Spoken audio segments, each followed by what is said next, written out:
Hey everyone. What I wanted to talk about today was this experience that so many really just powerful, powerhouse, capable, reliable, successful, put together, high performing women tend to experience behind the scenes that they don't talk about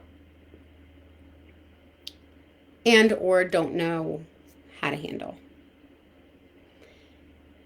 And it's this experience of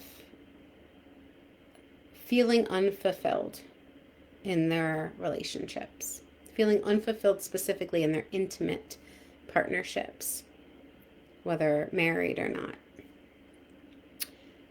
And I think we need to talk about it. I've seen it one too many times. And if we look at the research has a lot of statistics that show discrepancies, challenges, stress levels, emotional disconnection that can happen when a woman is rocking it at work, excelling at work, boss lady at work, and yet not feeling that deep emotional connection, that deep emotional support at home. It's a hard place to be. It's also really hard for women who are used to keeping it together, holding it together, having everything together to talk about. And I think that's all the more reason why we need to talk about it. Because if it's taboo to talk about and there's no place to turn, then how do you figure out what to do about it? You just feel more and more alone in it. And the more and more alone in it you feel, the less hopeful you feel, the less there is this belief that it can be different. And that's important. It's important to have hope and belief that your experience can be different. I can't speak specifically to any one person's relationship as to whether or not that different can happen in that specific relationship. There's so many nuances there. But I do believe that if there's a lack of fulfillment happening in your intimate relationships, you can experience more intimacy, more emotional connection in an intimate relationship, be it with that person or someone else. So, let's talk about it. And let's be honest about it. I have shared statistics the past few conversations that we've had on the live streams the past few times. And I'm not going to focus on statistics today. Not because I have anything against them. I do think there's a time and place for statistics. But I think sometimes we can get lost in the statistics. And while they can help us paint a picture sometimes, they can also cause people to feel more confused or more isolated if they're not fitting in the boxes that are seemingly described in those statistics. So I'm not going to speak specifically to statistics today. We'll come back around to that at some point if that's something that continues to be of interest. And instead, let's focus on the experience of it. Maybe this is something that you notice within yourself. Maybe it's something that you notice as you're tuning in, if you're a husband or a partner of a high-performing woman, that you might be curious could be happening with your partner, with your wife. Wherever you're at, whoever you are, if this is resonant with you at all, this particular topic, feel free to ask any questions. It's a challenging one, and I don't honestly think it's one that we can break down in one brief live stream together today. But let's talk about it a little bit, right? A little bit more. Marriage is difficult to begin with, right? Two people coming together with two different backgrounds, two different personalities. They're joining together, trying to create a life together. And so there are, of course, bumps in the road that are going to happen. And so there's difficulties that are going to happen, right? Marriage is not easy to begin with. And when kids are involved, it can become even more challenging to navigate all of the ups and downs, all of the opportunities for evolving that can happen in a marriage. But being with a woman who is high performing, a woman who is focused on doing everything, an action taker, go-getter, a woman who really excels at what she puts her mind to, that really strong woman, really independent woman, it can be hard, particularly hard, to be that woman who's in the marriage and to be married to that woman. And that can be, you're like, why are you saying this? I want to say that because this conversation isn't about shaming or blaming or finger pointing at anyone. Not at your partner, not at you. Okay? That will get us nowhere fast. But if we can recognize, if we can be aware of what's coming up for ourselves and what the challenges are for ourselves and what we want to be different and what's getting in the way, if we can become more aware, more self-aware, and just more aware of also what's outside of our control, if we can do that without focusing on the finger pointing, the shaming or blaming, then we can start to make some progress, okay? So I'm not saying any of this to shame, blame, or finger point. I want to clarify that. So why do I say that this can be a particularly difficult marriage, particularly difficult interactions that could happen in this marriage? Oftentimes, because women like you and I, high-performing, strong women, we have gotten so used to carrying the load. We have gotten so used to taking care of everything and everyone, oftentimes doing so on our own, right? We have gotten so used to being the one who says, I'll carry the backpack of burden so you don't have to, right? We've gotten used to filling that role. We've gotten used to being that way in our relationships. And truthfully, that does serve us really well in academia, in the workforce, because it comes across as though we are willing to do anything. We are essentially willing to even sacrifice ourselves many times in order to put other people or productivity, other things first in order to get it done. And so when that becomes our pattern of showing up, it can almost become like an addiction. I've described it for myself as an addiction to action. And it's hard not to show up in that way, hard not to take on that role, because it's become a part of our identity in many ways. It's become a part of how we function. It serves us really well in the workforce, even though it can ultimately lead us to burnout if we don't learn how to curb it in a healthy way. Where it does not serve us well is in the intimate relationship space, where it can really erode our ability to connect, our ability to be supported. It can really negatively affect the way that we show up in our relationships. And I'm sure if you're relating to being this kind of woman, you have some sense of what that looks like for you, because it doesn't just show up in our intimate relationships. It absolutely shows up in other areas. But today I want to focus on our intimate relationships, okay? So what happens is we bring this pattern of being the one who holds it all, the one who takes care of it all, the one that carries it all, the independent, strong one all on our own. We bring this pattern into the relationship. And it sets this as a precedence in the relationship, right?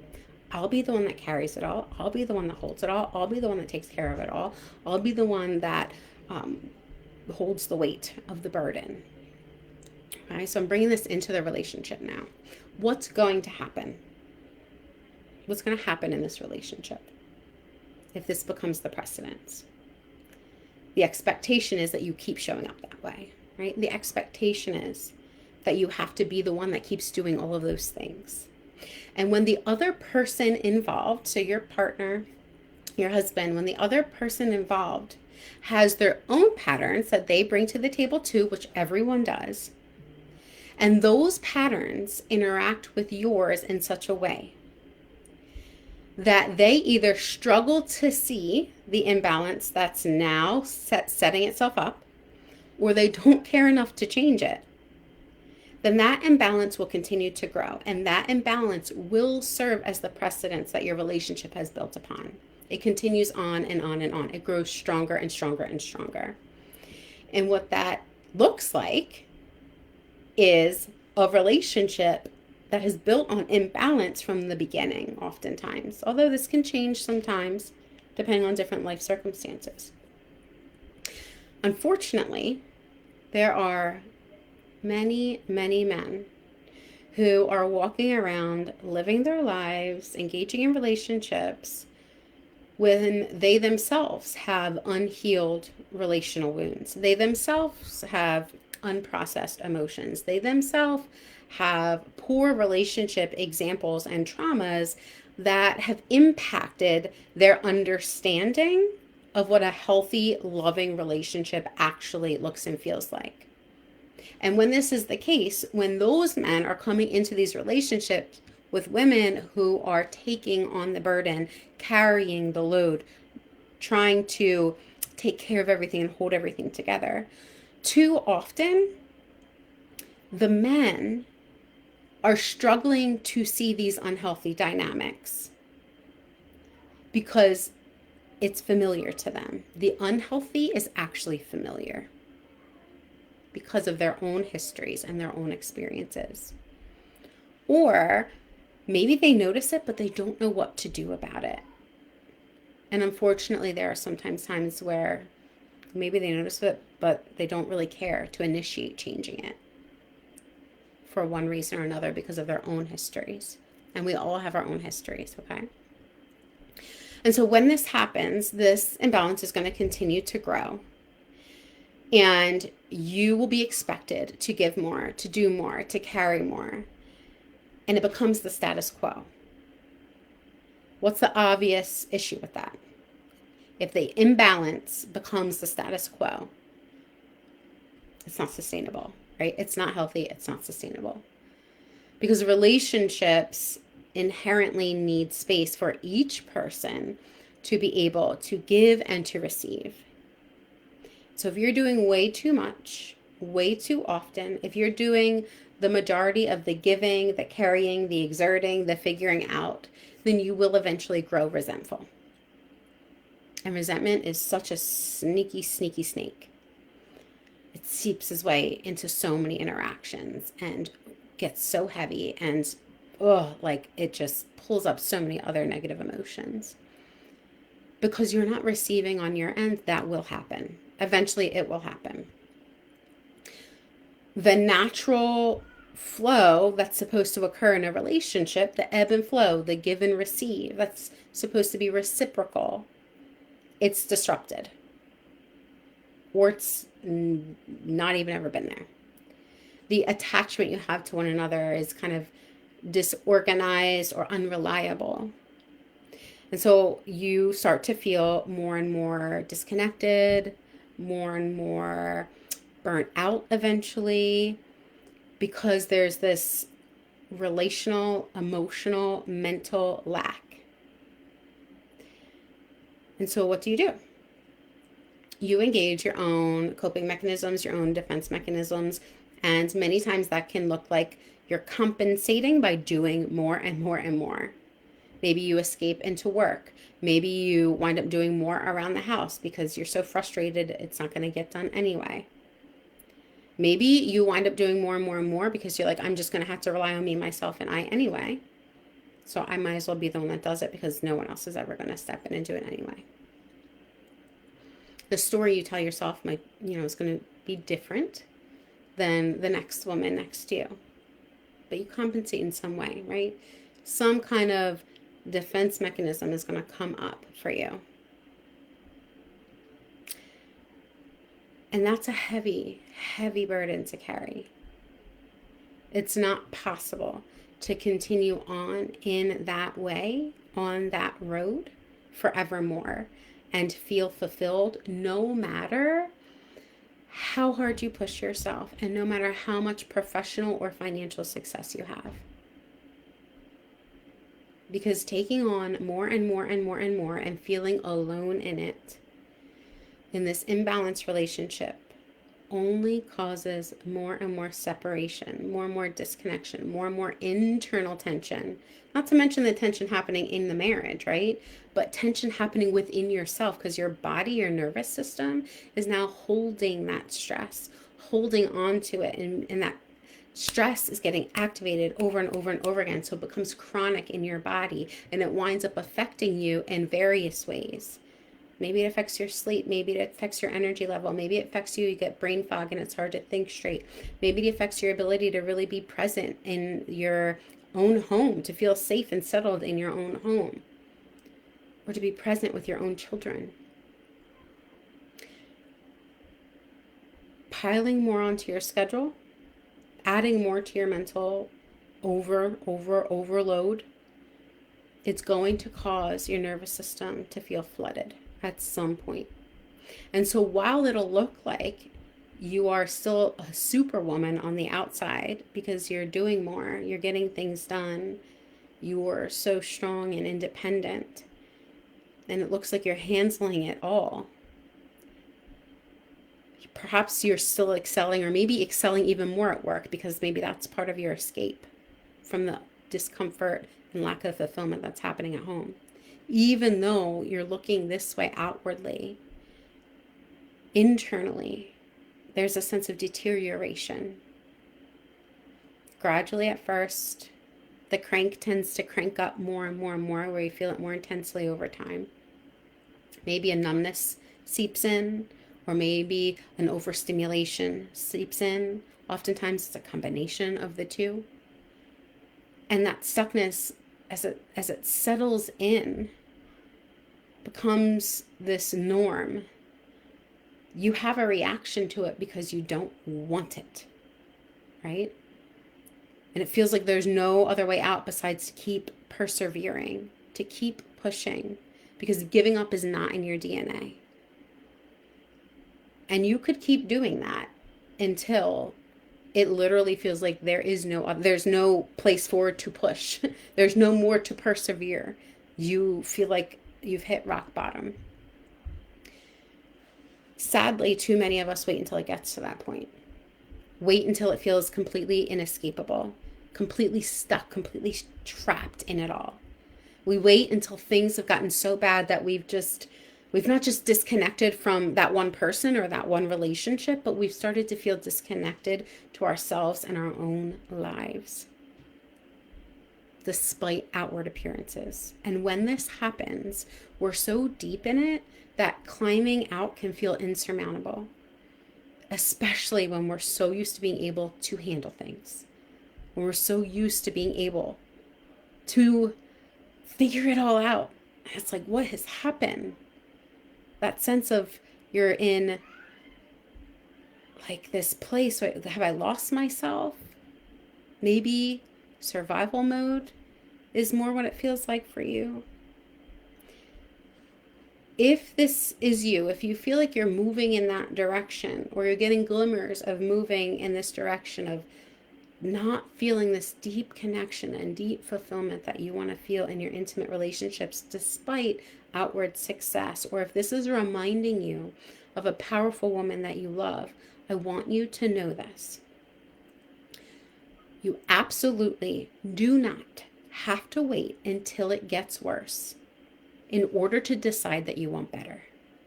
You absolutely do not have to withhold permission from yourself to want more, to ask for more, to claim more, to want different, to desire a reset, just because things haven't gotten to the beyond return point yet. Just because you haven't hit burnout, just because you haven't hit rock bottom yet, doesn't mean you have to wait to get there before you're allowed to say, I'm not pleased with the direction that we're headed. I want to reset and shift in a different direction. You can choose to begin your reset tomorrow or today or tonight or next week. You can choose to begin a reset. It doesn't have to get terrible. So many of us are like, but it's not that bad. It could be so much worse, right? How long do you have to say that before you pay attention to that nudge inside that's like, but I actually do, I do want to feel more intimacy in my marriage. I do want to feel deeper connection. I do want to feel emotionally supported. I do want to feel safe and held and comforted within my marriage. I do want to feel that. I don't want to feel scared. I don't want to feel disconnected. I don't want to feel alone. We don't have to wait until it gets to this beyond repair point. And no one else gets to decide when the point is for you, where you say, I'm ready to reset. I'm ready to begin a reset now. Only you get to decide. Only you get to give yourself that permission. So if you are ready to do that, if you feel like, oh yes, a reset has been calling, now is the time. I'm not going to say wait or maybe later any longer. Then let's do it together. Let's do it together. That is what this upcoming reset group experience is all about. It's versatile, so you can come to the live sessions or you can catch the recording. You could do both. But either way, you're going to get daily support. You're going to get a private, intimate community that gets it. And we have several other resources built in, tailor-made for this cohort that's entering now. We've already got some really beautiful, strong boss women in there that have fully committed to the reset experience. That's kicking off in just a few short weeks at this point. If you are that modern day mom who's managing motherhood and marriage and her own mission at work and in life, you are passionate about your profession, you excel at what you do, you have big dreams, you have a big heart, and you don't want to lose touch with either of those. But you want to continue to grow. You want to continue to blossom. You want to continue to evolve personally and professionally while honoring your whole multifaceted self, while being able to tend to and care for your own mental health. There is nothing else out there like this reset experience that I have seen. And this round is incredibly discounted, specifically because this is the first time I've reopened the reset experience and bundled it in this way since having my 4th and 5th babies last year. And so it is a reopening for me, and therefore a gift that I'm sharing to discount it in such a way for this next cohort that's coming in. So you can reserve your spot. I'll put the link below. If you have questions, you can reach out. And if this is making you think of a powerful powerhouse woman in your life who's growing her profession while raising her family, who seems really successful and perhaps isn't really keen on asking for support, share this video with her. It might just be exactly what she needed. You never know.